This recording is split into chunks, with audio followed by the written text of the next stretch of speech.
अस्सलाम वालेकुम क्लास। आज हम स्टार्ट कर रहे हैं types of plant classification systems पे। पहले हमने क्लासिफिकेशन सिस्टम देखा, उसके क्राइटेरिया, उसके एम्स, ऑब्जेक्टिव्स, इंट्रोडक्शन। अब हम देखेंगे types of plant classification systems. So there are four types of plant classification systems. One of them is artificial system, second is natural system, fourth one is phylogenetic system, and last one is the modern system. आपको screen पे नज़र आ रहा है artificial system, ठीक है।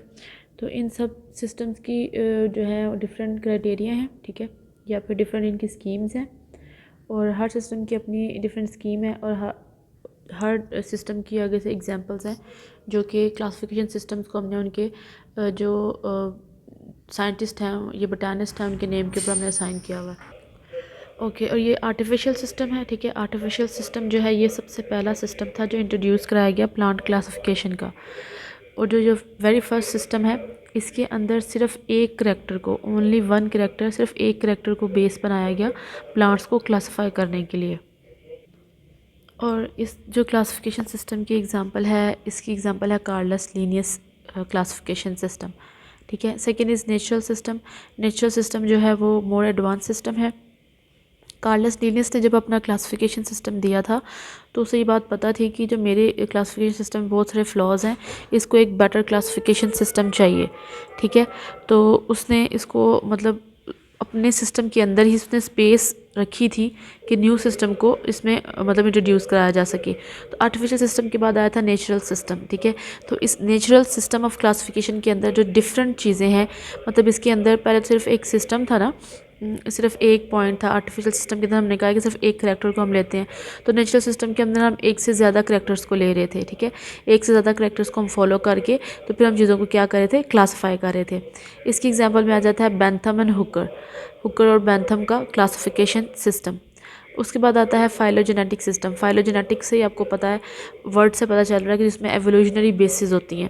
ऐसा system जिसको किसके ऊपर रखा गया, एवोल्यूशनरी बेसिस के ऊपर, जिसके अंदर हम प्लांट्स को क्लासीफाई करते हैं किसकी वजह से, उनकी एवोल्यूशन बेसिस की वजह से, कि वो आपस में कैसे इंटरकनेक्टेड हैं, प्रिमिटिव हैं या एडवांस हैं, ठीक है, सिंपल हैं या कंपाउंड हैं, कम्प्लेक्स हैं।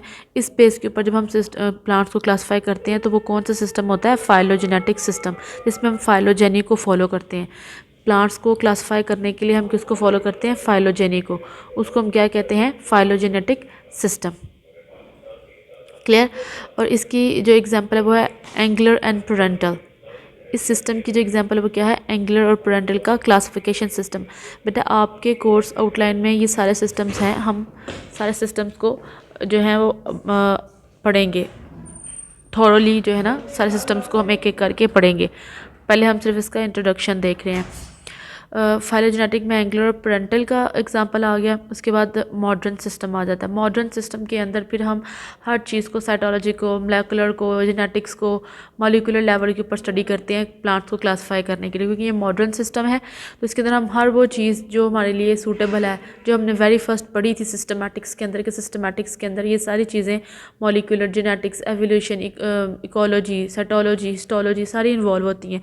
तो हम इन सारे लेवल्स के अंदर, इस सारे लेवल्स के ऊपर किसी भी प्लांट को स्टडी करके फिर उसको कोई भी जीनस, स्पीशी या family, class, order, kingdom, phylum वगैरह असाइन करते हैं। मॉडर्न सिस्टम की बात करें, इसकी एग्जांपल में आएगा Takhtajan, Arthur Cronquist, Rolf Dahlgren system. ये सारे क्या हैं हमारे पास,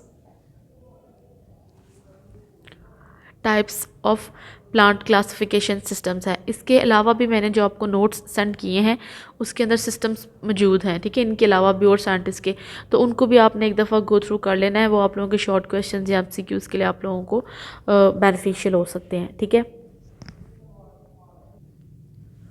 ओके, ये जो स्लाइड्स मैंने सिर्फ आपको लेक्चर डिलीवर करने के लिए बनाई हैं ताकि कन्वीनियंस हो सके आप लोगों के लिए भी और मेरे लिए भी। लेकिन आपने जो याद करना है वो आपने, जो मैंने आपको नोट्स सेंड किए हैं फाइल, उसमें से आपने याद करना है। और बेटा आप लोग मुझे काइंडली बता दीजिएगा कि आप लोगों के लिए किस तरह से बेटर है, ठीक है, कैसे बेहतर है आप लोगों के लिए, मतलब कि इसे करना, मतलब कि मैं इस तरह से आपको नोट सेंड कर दूं या फिर अब मैं कॉलेज में हार्ड फॉर्म में रखवा दूं, आप वहाँ से कलेक्ट कर लेंगे। ये चीज़ आप लोगों ने मुझे इन्फॉर्म कर देनी है टेक्स्ट करके। एक बात, दूसरी बात ये कि ये जो हमारा कोर्स है सिस्टमेटिक्स का, ये वाइंड अप है, इसमें फैमिलीज़ रह गई हैं। आप सब ने मुझे असाइनमेंट सेंड की हुई है, इसमें जो बेस्ट असाइनमेंट है वो मैं आपको इंशाल्लाह जो है ना वो गूगल क्लासरूम में शेयर कर दूँगी। इसके अलावा कोई नोट्स वगैरह रह गए हों जिस भी बुक के, तो आपने मुझे इन्फॉर्म कर देना है। मतलब इस बुक के सिस्टमेटिक्स के किसी भी टॉपिक के नोट्स अगर रह गए हैं तो आप मुझे इन्फॉर्म कर दें काइंडली कि ये नोट्स हमारे पास नहीं है, तो मैं आप लोगों को वो जो है ना वो प्रोवाइड कर दूँगी। ओके, हम जा रहे थे कार्लस लीनियस की क्लासिफिकेशन सिस्टम की तरफ।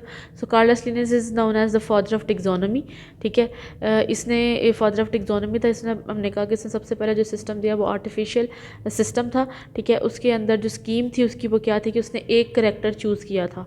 ठीक है, प्लांट्स को क्लासीफाई करने के लिए उसने क्या चूज़ किया था, एक करैक्टर, एक फीचर या एक एट्रीब्यूट। जो हमने बात की है क्राइटेरिया की, हमने बात की थी क्लासिफिकेशन में, तो हमने कहा था कि ये क्राइटेरिया होता है। तो उस क्राइटेरिया के ऊपर उसने क्या किया था, एक जो है ना वो जो सिस्टम है, ये जो एक पॉइंट है वो उसने यूज़ किया था। वो पॉइंट कौन सा था, नंबर ऑफ़ स्टेमन्स। ठीक है, नंबर ऑफ़ स्टेमन्स की बेस पे उसने क्या किया था, प्लांट्स को जो क्या किया था, क्लासीफाई किया था। ठीक है, जो इसका क्लासिफिकेशन सिस्टम था उसको हम देख लेते हैं। वो 3 किंगडम सिस्टम था। जो कार्लस लीनियस का क्लासिफिकेशन सिस्टम था दैट वाज 3 किंगडम सिस्टम। ठीक है, उसको 3 किंगडम्स के किस में इसने डिवाइड किया, एनिमल्स, प्लांट्स और मिनरल्स। ठीक है, 3 किंगडम्स में कौन कौन से किंगडम थे, एक एनिमिलिया था, एक प्लांटी और एक उसने मिनरल्स का सिस्टम रख दिया था। ऑब्वियसली ये लिविंग ऑर्गेनिजम्स के नहीं बेस करता, तो ये बहुत ज़्यादा नहीं चला, तो ये रिजेक्ट हो गया। लेकिन जो इसने स्पीशीज़ को क्लासीफाई किया वो थोड़ा सा उस टाइम में थोड़ा सा वो बेटर था for the purpose of study और for the classification of plants.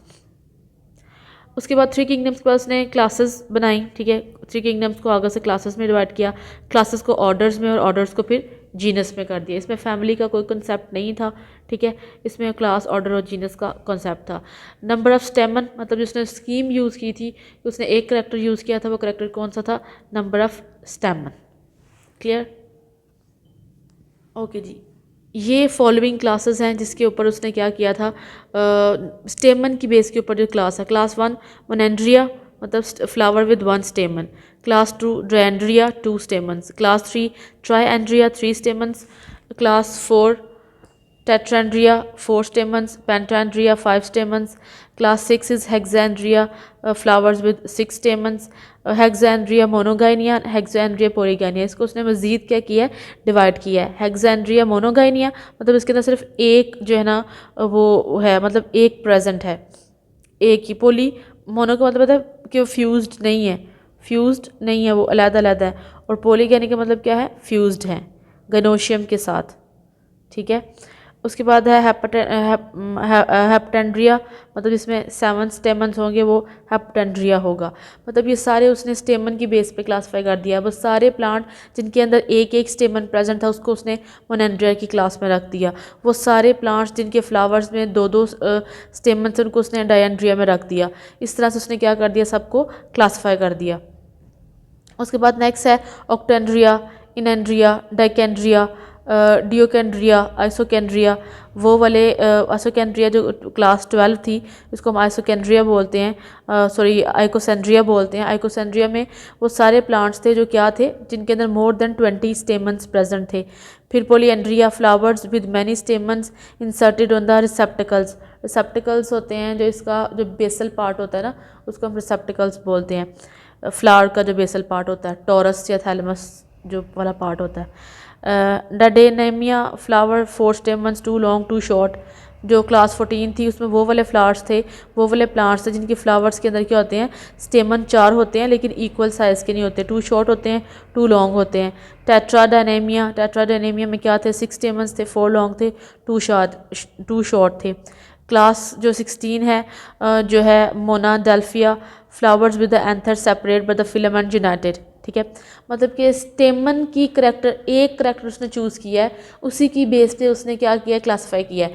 पहले जो क्लासेस थी वो नंबर की बेस पे थी, अब जो क्लासिफिकेशन आ गई है वो उसकी अटैचमेंट की बेस पे आ गई हैं। ठीक है, स्टेमन डिवाइडेड इनटू 2 सेपरेट ग्रुप्स। ठीक है, पहला हमने जो पढ़ा है मोनाडेल्फिया कि उसमें जो एंथर है वो सेपरेट है लेकिन जो फिलामेंट है वो क्या है, यूनाइटेड है। क्लास 16 जो है Diadelphia, flower with stamen united in 2 separate Class 17, Diadelphia flower with stamens united in two separate groups. Polyadelphia flower with the stamens united in several separate groups. ठीक है, वो united in two separate group है. ठीक है, नीचे वाला several separate group है. फिर Syngenisia flower with stamens united by their anthers, उसमें anther separate थे, इसमें anther क्या है, united है. Gynandria flower with stamen united to the pistil. Pistil किसको बोलते हैं बेटा, जो फीमेल रिप्रोडक्टिव पार्ट होता है ना, कापल को पिस्टल भी बोलते हैं. उसके बाद 21 क्या थी, मोनेशियस प्लांट्स पे कंसिस्ट कर रही थी वो, कि मोनेशियस प्लांट के ऊपर मतलब सिंपल फ्लावर होते हैं, मतलब या तो मेल फ्लावर होता है या फिर फीमेल फ्लावर होता है. डायोशियस प्लांट जिस पर मेल फ्लावर फीमेल फ्लावर एक ही प्लांट पे होते हैं, या फिर दोनों रिप्रोडक्टिव ऑर्गन्स एक ही फ्लावर के अंदर प्रेजेंट होते हैं. पोलीगैमिया पोलीगैमडस प्लांट्स जो होते हैं. Class 24 Cryptogamia the flowerless plants. ठीक है, फ्लावरलेस प्लांट्स में वो आ जाते हैं सारे जिम्नोस्पर्म, ब्रायोफाइट्स, एल्गी वगैरह. ये सारी क्लासिफिकेशन जो कि हम कार्लस लीनियस के सिस्टम में पढ़ते हैं, ये उसकी सिंपल क्लासिफिकेशन है, जिसमें उसने एक करेक्टर को यूज़ किया और क्लासेस के अंदर क्या कर दिया, इनको डिवाइड कर दिया. क्लियर. ये क्या है, system of classification Carolus Linnaeus का. इसको हम आर्टिफिशियल सिस्टम, अगर आप आर्टिफिशियल सिस्टम के ऊपर नोट आए तो भी आपने ये लिखना है, आर्टिफिशियल का इंट्रोडक्शन दे के, इसकी डेफिनेशन दे के, उसकी एग्जांपल दे के ये सारा नोट लिखना है. कार्लस लीनियस का सिस्टम भी है तो ऑब्वियसली वो आर्टिफिशियल सिस्टम है, उसमें भी आप इसी बात को बताएंगे. क्लियर.